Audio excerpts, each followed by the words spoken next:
નમસ્કાર દર્શક મિત્રો, સ્વાગત છે આપ સર્વેનું જીડીપીએલ જૂનાગઢ ન્યૂઝમાં। સૌપ્રથમ આજના મુખ્ય સમાચાર।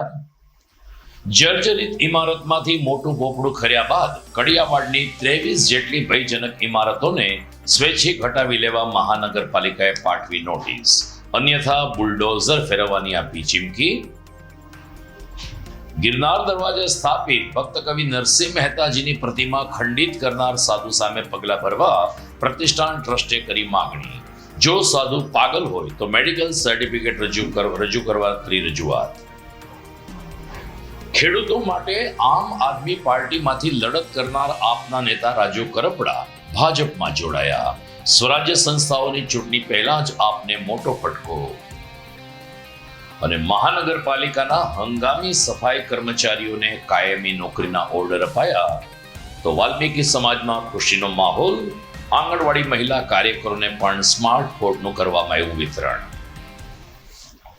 આ તમામ સમાચાર આપણે વિગતવાર જોઈએ તે પહેલા લઈએ એક બ્રેક।